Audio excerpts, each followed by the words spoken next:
Aujourd'hui, je vous parle de l'offre d'achat. Vous avez vu un bien qui vous plaît et vous souhaitez faire une offre.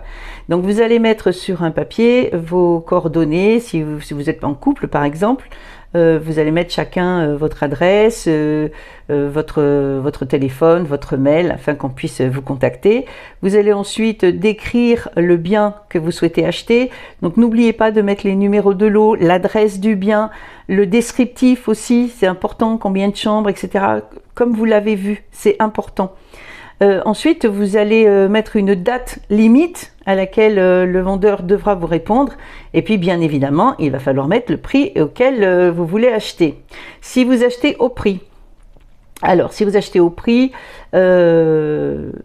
normalement, le vendeur est obligé d'accepter. Bon, évidemment, il faut joindre votre financement, votre capacité d'acquisition, soit par un courtier, soit par un banquier, parce que c'est important que le vendeur soit rassuré. Donc vous allez joindre ceci, et c'est vrai que si le vendeur a le choix entre quelqu'un qui fait un prêt et quelqu'un qui achète comptant, évidemment il va choisir plutôt celui qui achète comptant. C'est un peu logique. Bon, maintenant, si votre offre n'est pas au prix, moi ce que je fais dans la plupart du temps, s'il y a vraiment une grosse différence, de toute façon je suis toujours en lien entre vendeur et acheteur. Pas de souci. On essaye de négocier, on essaye de faire remonter un petit peu l'acheteur et puis baisser un petit peu le vendeur. À un moment donné, il y a compromis ou pas, c'est-à-dire que l'acheteur peut dire ben non, moi je ne peux pas, j'ai pas les capacités pour le faire, ou le vendeur peut refuser. Donc bon, ben dans ces cas-là, on arrête, l'offre elle ne sera pas acceptée. Bon, si on arrive à trouver un bon prix, bon ben du coup l'offre d'achat on la rédige au prix qui a été convenu. Et puis, sachez que si vos fonds viennent de l'étranger, on va devoir faire, pas une enquête parce qu'on n'en a pas les moyens, mais on va vous demander l'origine des fonds. Ça, c'est Tracfin, c'est la loi qui nous l'oblige.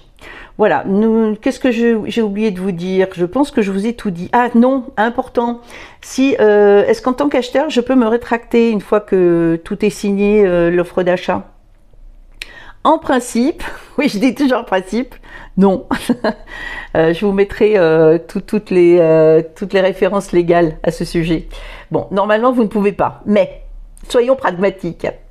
Sachez, vendeur, qu'un acheteur peut se rétracter dans les 10 jours après la signature de la promesse de vente. Donc, pourquoi perdre son temps? D'accord? S'il change d'avis, il change d'avis. Perdez pas votre temps et trouvez un autre acquéreur. Je pense que ce sera beaucoup mieux. On en revient toujours au même, si on passe par la case justice, c'est du temps et c'est de l'argent. Voilà, j'espère que je vous ai donné tous les conseils possibles. Si vous avez d'autres questions, vous n'hésitez pas, vous m'appelez au 07 56 88 11 88, je suis là pour vous répondre. À très bientôt, passez une bonne journée.